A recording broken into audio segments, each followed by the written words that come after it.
Hello, podcast listener. This is your host with the most, JJ Gordon, and the show is called JJ Meets World, but I have two friends on with me. Of course, Tucker, he's here all the time, and then Rachel's going to join us as well. We're going to cover a lot of ground, so if you like saltine crackers, if you're a fan of movies from the 90s, we have got you covered in this episode of JJ Meets World. Sit back, relax, or if you like a little bit of pain, pinch yourself while you listen to this whole episode. And by the way, if you'd like to help support our podcast, visit jjmeetsworld.com where you can donate to our Patreon, pick up some killer swag at our merch shop, or click the link to Apple Podcast and give us a 5-star review. 1, 2, 3, 4. JJ Gordon, sort of like that Indiana Jones, in that he's always sniffing out his next adventure. Yes, he is. He's always interviewing guests so he can have them on his show and they can talk about pop culture, arts, and leisure. JJ has his flag unfurled and he likes his french fries curled, and he's fun and then he twirled as he goes to meet the world. He will march into the rain even if his ankle sprained. Take a peek inside his brain. This podcast is called JJ Meets World. Before this episode started, Tucker and I were just bandying back and forth about the fact that I own sweatpants, but I don't believe I have sweat in them, so they're just technically pants. Now, you made an astute observation that all of your pants are technically sweatpants. My observation was I sweat in every pair of pants I put on, but So- I think the two of you do as well. I don't. I sweat from my forehead. No, you quite sweat a in lot. every pair of pants that I put on. Yes. That actually, you know what? The math works out on that one. Welcome into the studio, Rachel. We talk about you on the pod. You've been a previous guest. In fact, the last time you were on the pod, we were inside your apartment. That's when we were doing the episodes from your apartment. Was it that long ago? It was one of the earlier episodes. I think That was pre-COVID. I think you were using me to test like volumes. Oh, Yeah. Also, side note, it's been that long. Yeah. Damn. I thought you'd been on since then. No, it was. I think it was like single digits. Okay. an interesting factoid is that Rachel's also a frequent listener. She's like a P1 listener. It's of true. JJ Meets World. Never miss an episode. That's a radio term I learned from because of you. P1. P1 means someone who listens nonstop. That's what you want in radio. You want P1 listeners. What's a P2? P2 is like someone who a casual, like, oh yeah, I listen like every now and then, but like a P1 listens while they shower in the morning. They listen when they're on their way to work. They listen at work. They listen on their way home. They listen on the weekends. Wow, you listen when you shower? I don't. You're telling me there's never been a time you've listened to JJ Meets World while you've showered? No, I probably have. Yeah. Because if I'm like P1. mid-episode and going to take a shower, I'll, toss Do you have a Bluetooth speaker? Yeah. What's it look like? What kind? But like Describe the it. Google Home ones, Okay. like that, and yeah. So that would be like the shower speaker. Do you have a Bluetooth speaker? Yeah. Oh, yeah. Do you Got a listen to couple stuff of in them. the shower? Usually I'll just play especially like space music or something if it's night and I want to Excuse me? relax. What? Ambient What like is space music? I'll play some space music for you at some point and then you'll know what it is. Like Do you it take- evokes the feeling of the stars. Yeah, it feels it's like Are you traveling through space or are you looking at space? Or because I floating? feel like those are two different types of music. yeah, you're right. It depends on the night and depends on what the radio station's going to play. I listen to a lot of internet radio. Do you really? Yeah, A so space it's music internet radio station? yeah. Soma FM. Is it geared towards astronauts or enthusiasts? Yeah, I don't know. I bet there's at least an astronaut who listens to one of these channels. I would like to bring up something that Rachel has been a part of a conversation today that I really think needs I to just be saw discussed. a new face from Rachel I've never actually seen before. Really? Yeah. Space showers is new to me. She just did a new face. She doesn't have many, so when there's a new one, it's like, whoa, Have you ever Rachel. thought about this? Are astronauts? Is it all sponge baths for them? Because like you can't wring it out. So like, is it a wash or like a wipe? I've Like, are they seen. just I've using actually wipes? seen them do it where they actually do. You see them wring out a And then a like washcloth the in water, zero like, G. stays there, and then like. But Do like, they wash each other? I don't think so. I think they I wash feel like themselves. that would be more efficient. Maybe it isn't. I feel like mean, it'd be like team showers. Because there's a part of you that you just can't reach. Mm-hmm. And like, where are you going for privacy anyway? Into like your bag? You Yeah. just don't turn around. There's a lot of trust built into astronauts. There's a lot of like don't look around. There are so many reflective surfaces Glenn. within a shuttle. Like, so if you're like, oh, don't look around, and then it's just, seeing Buzz's bottom from a From a gad- I'd rather be on the space shuttle than in a submarine because I've seen videos about like what the crew decks or like the crew chamber, like they call it like hot stacking, I think, because they're all sharing beds and they're all swapping out of them. So you get into a bed and it's already warm because someone's been sleeping it for the past like 4 hours or whatever. They're sweating your pants. They're sweating in your pants. They're sweating on your pants. I think that the greatest movie about pants sweating is I mean there is sweat in it for sure, but about submarines is Down Periscope with Kelsey Grammer and Rip Torn and Bruce Dern is in it as well. Rob Schneider, who we recently found out is crazy and we don't like him anymore. Oh gosh, is there a bunch of Lauren Lauren Holly, who is also in Dumb and Dumber. You said Down Periscope, not McHale's Navy, right? There's no submarine in McHale's Navy. Submarine that's in all McHale's above Navy. the water, seafaring. Unlike like Life Aquatic or Hunt for Red October. Yes. Or no, Titanic's not a submarine movie. Well, there's that robotic submarine. That's true. It's That's true. Very At much least is a partial submarine It's a movie. subgenre. Tertiary submarine when it comes There down to it. are elements of submarine movies in the Titanic movie. U-571 would be another submarine movie that's out there. Run Silent, an older submarine movie. So clearly Do lawyers work on submarines ever? Does a submarine ever have a lawyer what do you in it? know about maritime law? Not a lot. Not a lot. Do you know that in the movie Fair Game, starring Cindy Crawford, in the very beginning, she and Dan Hedaya, who's a rival attorney, are talking about having to get involved with maritime law because she and her client found out that the man she's divorcing, not Cindy Crawford, her client, had hidden a bunch of money by buying a boat. Oh. And so she's like, Henry, what do you know about maritime law? He goes, you mean boats? She goes, yes. It's really good. Cindy Crawford played a great attorney. And then she and Billy Baldwin hook up on a train. Huh. Yeah. I remember like back in the day, like periscopes used to be like a frequent toy item. Yeah. And People I haven't loved Yeah. Periscope. Yeah, where was the last periscope you saw? They incorporated them into a lot of play places. Okay. For, like playgrounds and stuff like that. I bet there's Periscope attachments for your iPhone. You think so? I bet there are. I don't know. I bet there's something out there. You want one of those? If not, the three of us need to get on that right now because that is $1 million idea. Ooh, I End like the that. episode. We're gonna Right, go so into it's a periscope, but it just attaches to your camera here, so you can just be seeing on the phone what you would be seeing through the periscope. Okay, yeah.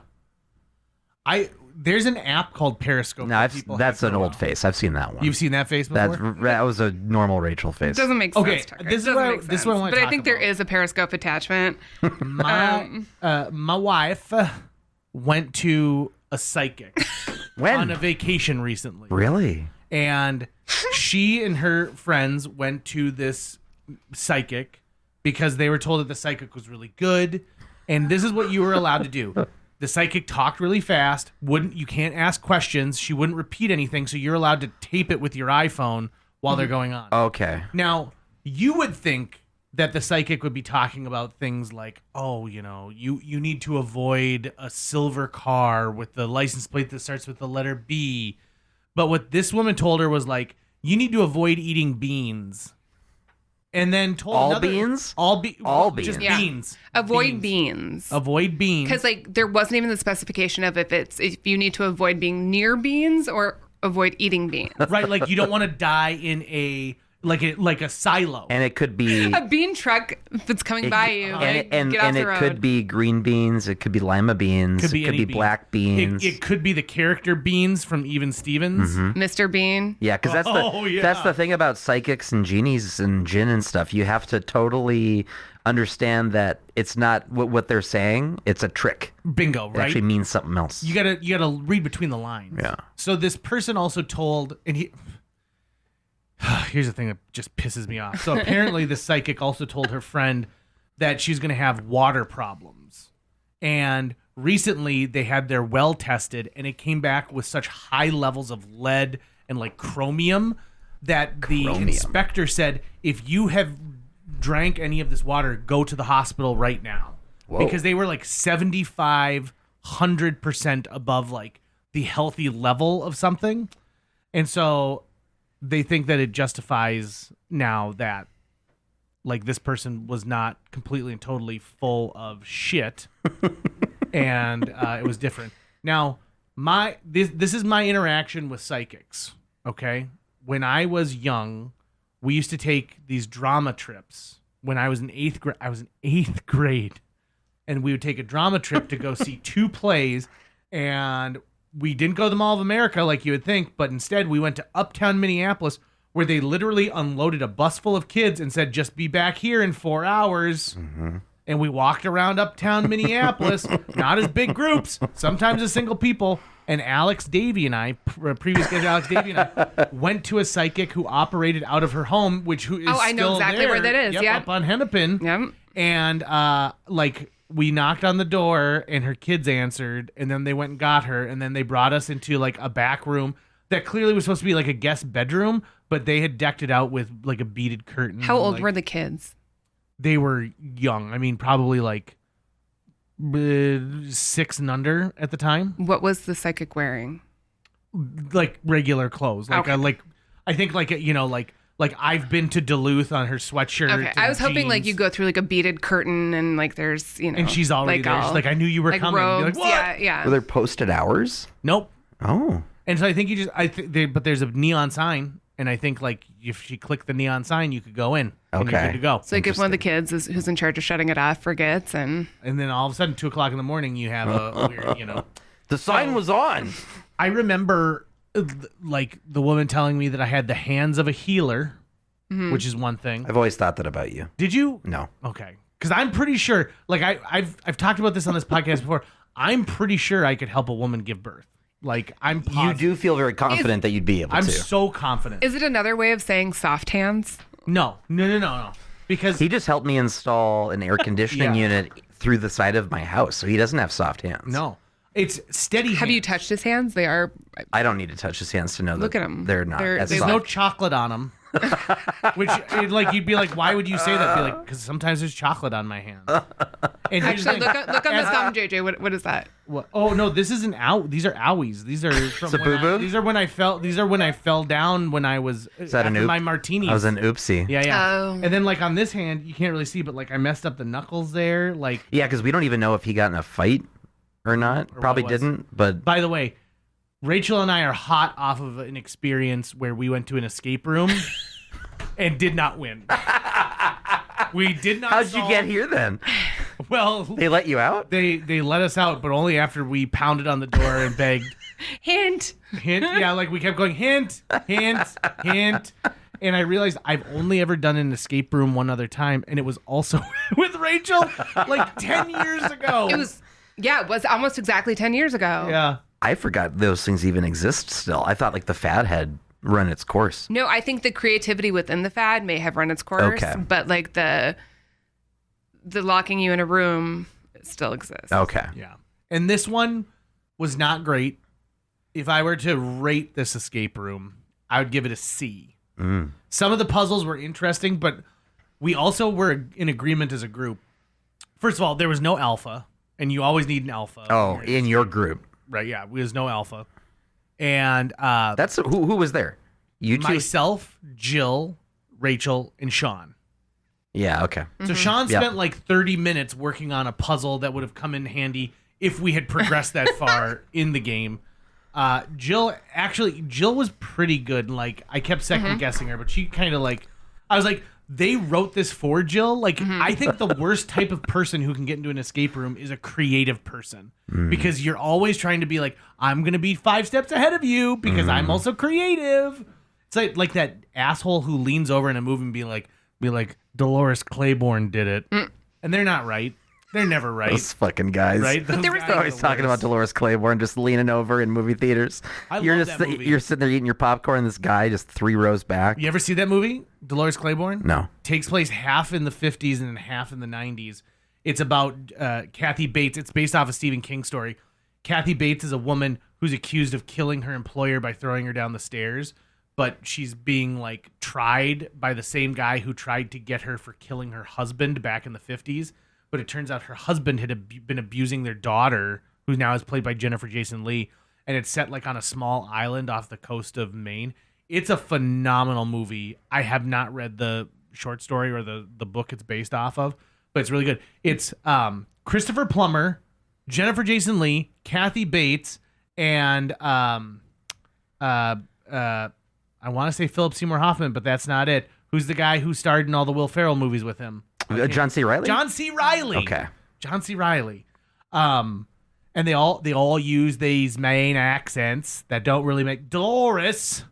But it's good. It's really good because also part of it takes place during an eclipse. And there's nothing supernatural about it. It's one of those rare. We were just talking about The Life of Chuck, right? Which is a Stephen King short story that they adapted into a film. Which some of Stephen King's best stuff that gets adapted are not his supernatural thrillers. There's like an element of it, but yeah, but like not enough where you're like, this is The Shining. Right. I'm right now reading Misery, the book. Mm-hmm. Either of you ever read it? I thought you were reading the movie. I've read the back of the case several times. Okay, I'm still in the mode from yesterday when I totally caught my mom at the lakes when she goes, "What's the name of that Monopoly game?" Oh, and I went, "Monopoly." I'm still in that mode. I don't know why I'm picking up on like that kind of nonsense. One of my, at one point, Colin Quinn, before he hosted Update, and I don't know who the person was hosting Weekend Update at the time when he was on SNL. He came on and he was like Leo the Lion, which is a famous lion from the New York Zoo. And excuse me for this word, but I'm gonna get away with saying it on this podcast. But Leo the Lion is talking about how they're just things that piss him off about New Yorkers and stuff like that. And he goes, and you know what I really hate? Really hate those tall midgets. And the host goes, "You mean people?" And he goes, "Yeah." And I still to this day think it's the only thing that Colin Quinn ever did on that show that made me laugh. The only thing. Whatever happened to Colin Quinn? Nothing? Yeah. I think he was on. He was in the movie Trainwreck. They made him the dad. I think he's just retired, really. Maybe doing some stand-up or something. Yeah. But beyond that, yeah. So we didn't pass the escape room. Then the 12-year-old kid who was running the escape room came out and said, "Well, you know, you guys didn't do so bad, but by the time the puzzle that we were getting to," he's like, "people usually need about 20 minutes for this." And I was like, there's no way we spent 20 minutes trying to solve the first puzzle. And for another puzzle, I think it was broken because he came in after we were struggling with it, after so many hints, and was like, "Oh, I'll just, do you want me to do it for you?" And we're like, "Yes." And so he tried, and he's like, "Well, I can't." Oh, you should get a refund if the owners can't solve their own escape room. He gave us an extra 5 minutes. He goes, "Do you mind if I force it for you?" And we're like, "Yeah, force it. But go. Let's come on. Let's jump to it here, buddy." He did tell us that it had like a 33% success rate. Mm-hmm. So we were part of the bottom 2/3 who normally don't get through it. Do you get to sign up according to like difficulty level of the course? They'll tell you. They're like, this was a medium level challenge. We didn't do the easy challenge. Okay. Well, we originally were, when we looked at kind of what rooms were available, I think they have 4. We wanted to do, there's like a prison cell one, because I think that had the best like set decoration, if you will. In the prison one of the puzzles you solve involves you digging in a toilet. In a disgusting toilet. A prison toilet. But when she called and they said that the success rate for that one was like 2%. Ooh, damn. And they advised against it. They were like, and he's like, you can't play this one solo because 2 people are locked in cells next to each other, and you have to work in tandem. Mm-hmm. And so at minimum, you need 2 people for that one, probably more like 4. And I was sitting there being like, do you know what the worst job in the world is that I can think of? The worst is having to be the person who monitors you for an hour, watching you fumble through this over and over. It's like watching your younger cousin play a video game. Oh, I'm sure. And just being like, oh my God, just jump. Oh All you gotta do is just jump to that brick. Yeah, I bet it's like watching someone go, "I need to show you this thing. Hold on." And then they're just looking for it on their phone. Hey, older people in America. Oh my God. I do not want to watch a clip on your phone. Yeah. I do not want to watch a clip. Yeah. Ever. Or if it's going to happen, have it ready. Yeah. And you're getting 3 seconds from me. Right. 1,000, 2, 1,000, 3, 1,000. Your kid looks adorable. Thank you. I'm going back to these mozzarella sticks. Also, we're fresh off Independence Day. And nobody wants to watch video of fireworks that you took. Yeah. Nobody. That is not fun for anybody. You know what? Here's the thing. Even like in-person fireworks, for the most part, I'm just kind of like, yep, I've seen it. You know, sometimes if I see a really cool one, great. But so many fireworks in general are just boring. Yeah. Here's some things that Hollywood They should be promised us louder. that we didn't want, that we never got. First of all, the fireworks shows that you see in movies where it's Yeah. constant, it's usually like, Yeah. then there's this gap. Yeah. Like, I want to see like yada da da da da da boom da da da da da da da da. I want to see the William Tell overture blowing up over a lake somewhere. Trying to think of good fireworks scenes in movies. I know there's a lot Sandlot, of fireworks one of at my the favorites. end of Meet Joe Black. There's a lot of fireworks. That's where your mind went immediately. That's where my Was mind- the end of Meet Joe Because Black? if I remember correctly, they set off a ton of fireworks in the background during a dialogue scene. And I was just thinking, like, God, I wonder how much money they spent on fireworks and how far away those fireworks had to be, because those were not CG fireworks. Do you think that was an ADR where they recorded like the dialogue All, afterwards? all I know is that's probably my favorite fireworks scene. Would you, because that's it's your the favorite fireworks scene? because it is the first one I thought of. The Rescuers. Or is it the Rescuers Down Under, where they have the fireworks? I think it's Oh, it's the Rescuers. rescuers. Rescuers. Because that's how they signal. Yep. To like get to. Oh, the what am I swamp. saying? Oh my God. An American Tail. Yeah. That's the best fireworks scene ever. Because they're using fireworks when they're fighting the cats. Yeah. And they've got the giant do. rat. Uh-huh. That's the best fireworks The scene of all secret time. weapon.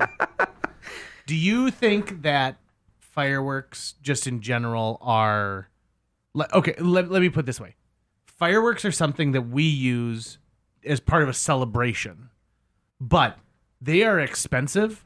None of them are really made in America. I mean, maybe 5% of all fireworks are made in America, and there's nothing about them that you keep. Like, name a moment in your life where you're like, fireworks made this moment unforgettable to me.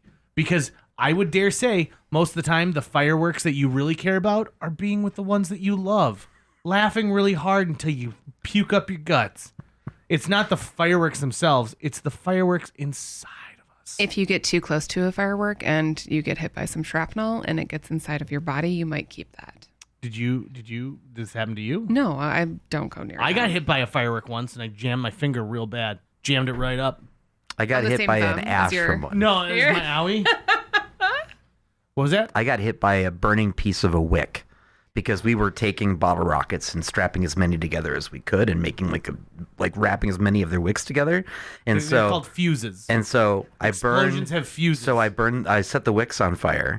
Were you lighting a bunch of Yankee candles at the same time? I was using fire to set off the wicks. Okay. And There's literally a store called Wicks, and you're not going to find any fireworks. You're And only the- going to find scented candles. and the wicks was so hot sticks. that one of the wicks flew off and hit me right here. I'm pointing at a part of my body. nobody, and it burned me. nobody has No, seen I was the a kid. film John Wick and been mad that there's no fireworks. And in by the way, it's not Wix.com. Not like Wix. Not Wix.com. No. No This one's is building a website? Fireworks explosion Wix. Okay.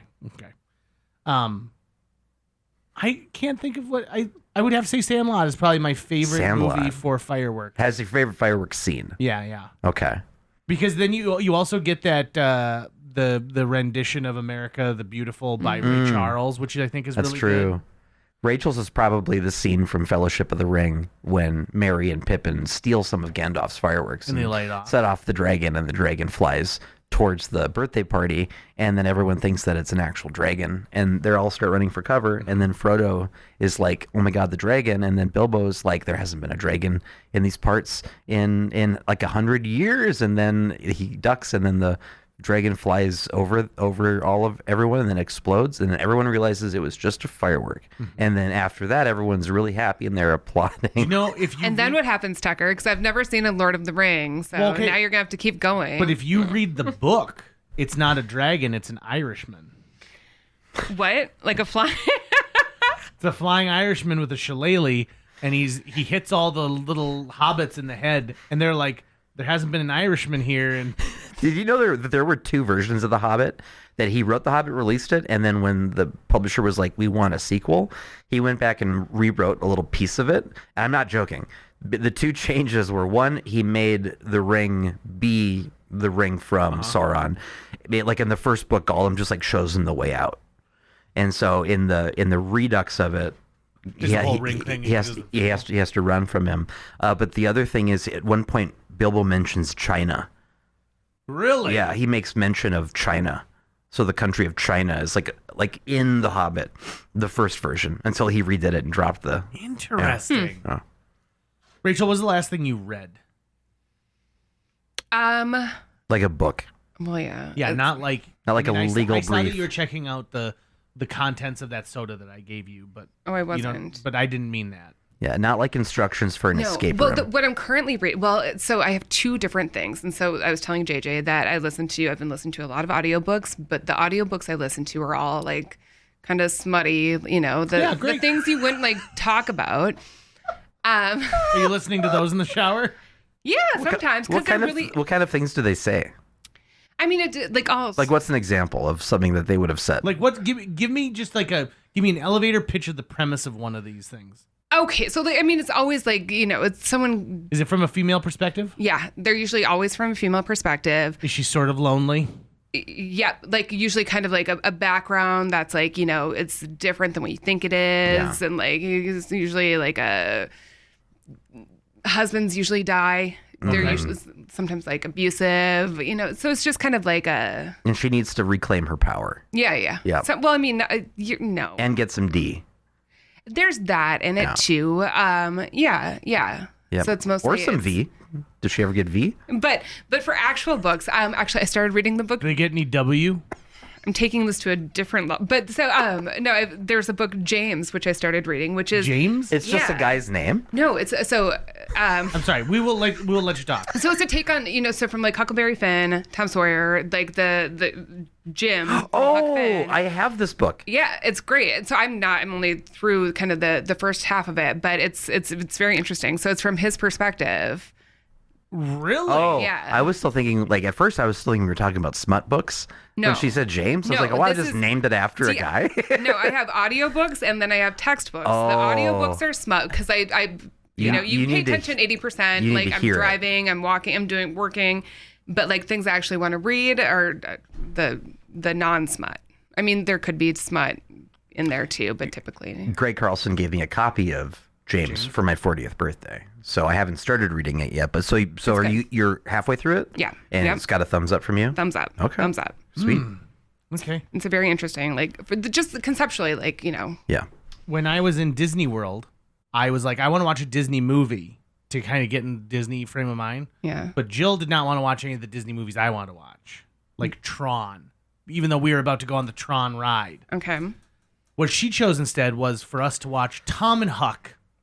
Oh, That's okay. Yeah, starring Brad Renfro and Jonathan Taylor Thomas. That's because today she also wanted to listen to the song Return of Innocence because of another Jonathan Taylor Thomas movie, Man of the House. Hold on. Okay, hold on. I did not know that, and when we were listening to that, I was like, this She's is really, gonna be like- this is featured in one of the most like Let's watch racist Lion movies I've ever King. seen. Let's watch Oh my God. Hey, here's a home improvement marathon on this weekend. Can we So, watch that? When I watched Tom and Huck, I was like, first of all, I can't believe all the people who went on to do things. Oh, do you yeah. know who plays?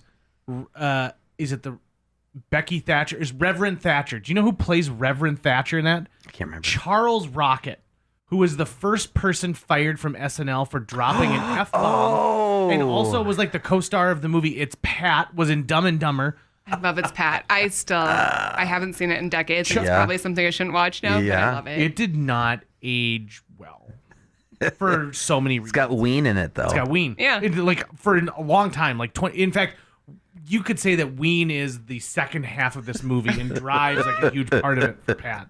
And that's a movie where people who were hoping to become big stars in an SNL movie, like, oh, I don't know, the people from Wayne's World, were expecting it. The Kathy Griffins of the world, Kathy Najimy at the time.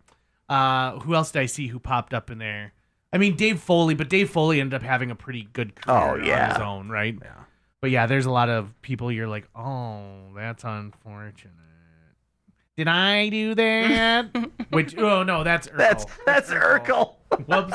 I'm getting my 90s catchphrases. It's the same voice though. I mean, Yeah.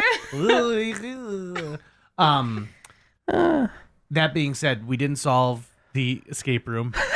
We listened to Age of Innocence, as it was called. Loss of Innocence. Return to Innocence. Return to Innocence. I like how you guys all consume media like as a group. Like, guys, I want to listen to a song. Oh, okay, Jill. You want to listen? Let's listen to a song. Well, we listened to it like 4 times because we wanted it to be loud during like the chant. It's like a new age, like.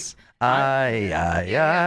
I would like to tell you It's on every infomercial forever. If you're consuming this on Spotify, okay, if you're consuming JJ Meets World on Spotify, you can find my summer mix by JJ Gordon. It's summer ! And I'd like to take you on a little trip through the tunes that are on this. Holiday Road by Lindsey Buckingham from National Lampoon's Vacation. Dancing Across the USA, also by Lindsey Buckingham from the Vacation soundtrack.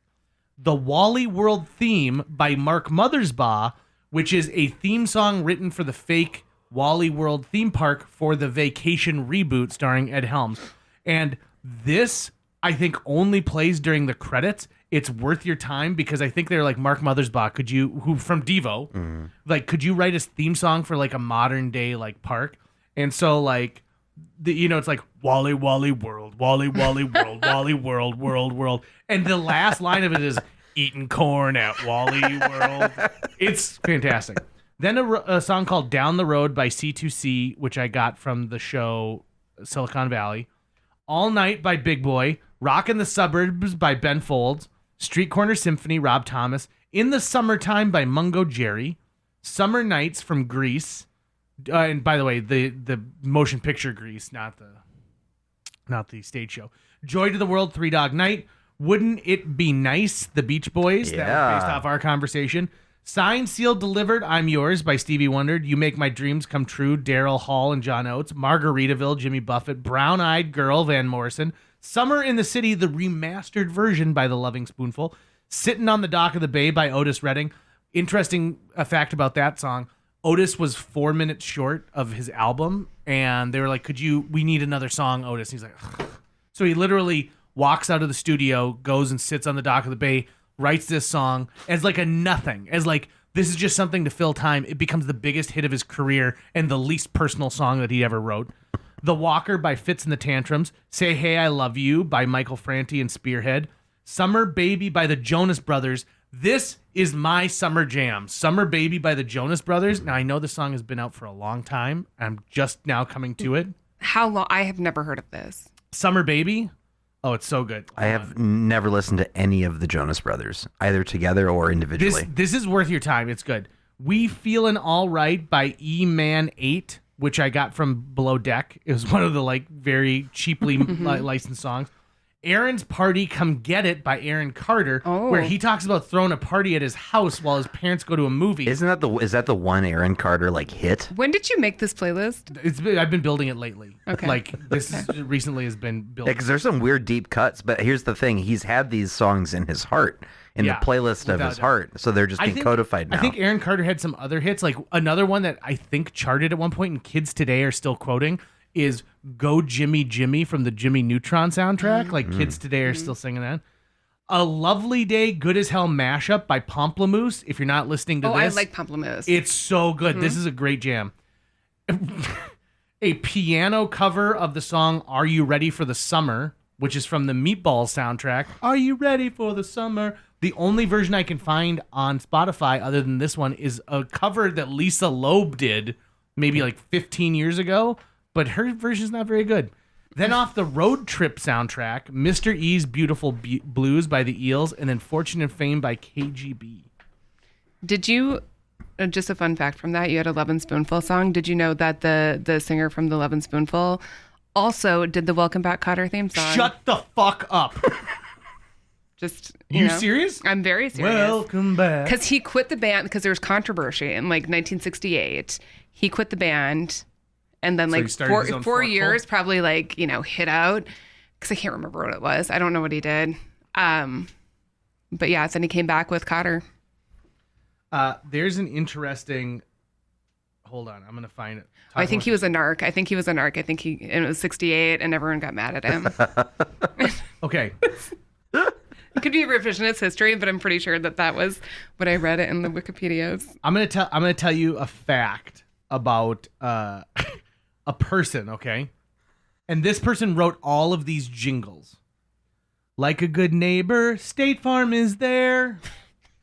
I'm stuck on Band-Aid 'cause Band-Aid stuck on me. You deserve a break today from McDonald's. Grab a bucket of chicken. I don't know how that one sounds. Pepsi's feeling free. Dr. Pepper. The performance of Be a Pepper, which is actually written by Randy Newman, but he performed it. And then Bathroom Bowel Blues for a toilet cleaner. How does that one go? I don't know. It's for Green Boweline. Those were all written and is the bulk of the estate, even beyond his catalog of songs, for Barry Manilow.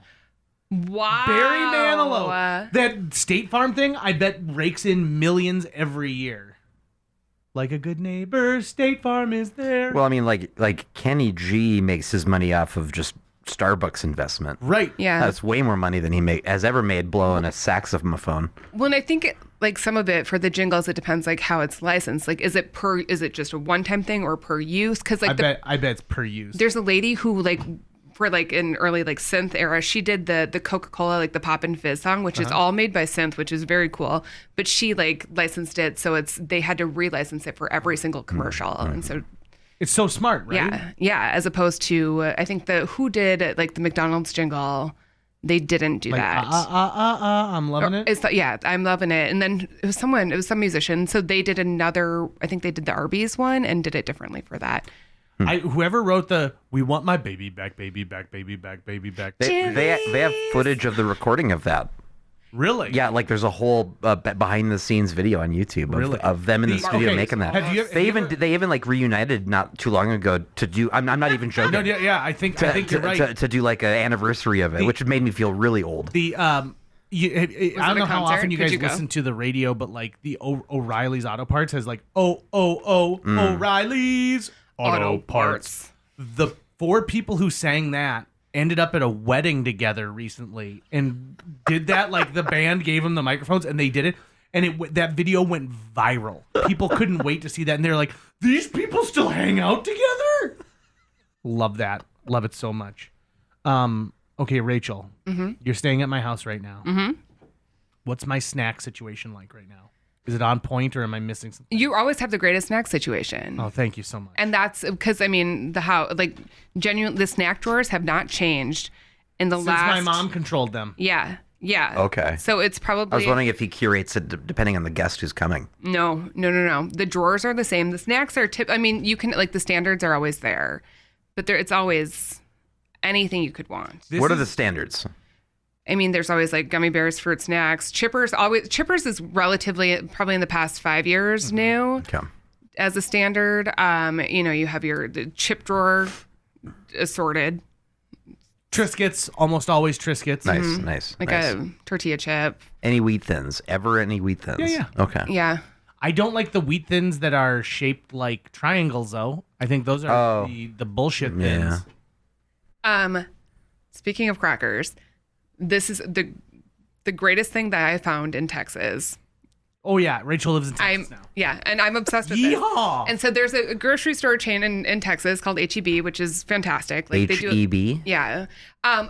Which stands for something ridiculous. It's a guy's name, and I think it's I'll look it up. Okay, look it up because it's good. It's good. And when I found it out, I was like, I'm just gonna call it that, and I forgot his name. Anyway, but Howard Edward Butt with 2 T's, B-U-T-T. Howard Edward Butt. I would just call it Butts. Oh, wait, hold on. H-E-B stands for Howard Edward Butt, the son of the store's founder, Florence Butt. Florence Butt opened the first H-E-B store in Kerrville, Texas in 1905. Later, her son Howard took over operations and began using the initials of his name to name the store. Interesting. yeah, because he couldn't go by What was it Butts called? Grocery. What was it called before? Before it went by his initials. Before it went by Flows? H-E-B. Flow Butts? I bet it was just called Flow Butts would be it was great. called Butts Grocery.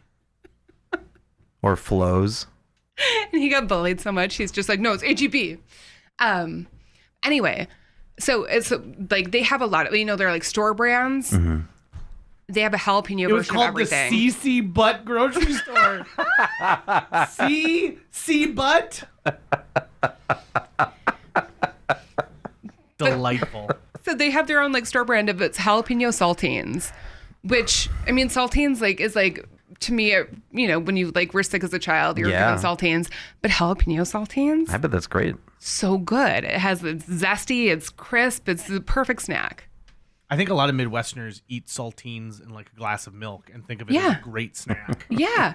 But just a little zip. But they have it's like I think like cream of jalapeno, and so like Okay. everything. There's a jalapeno version of almost every kind of bland food. There was a party in Germany that was hosted by a gallery artist in like the mid 90s, and it was called the Same Height Party. And when you came in, everyone yeah. had to put these. She had these things so that you essentially Yeah. everyone was the same height. So you'd put your shoes onto these like planks, and then you'd add more planks so that everyone was at the same height, which was 6'7".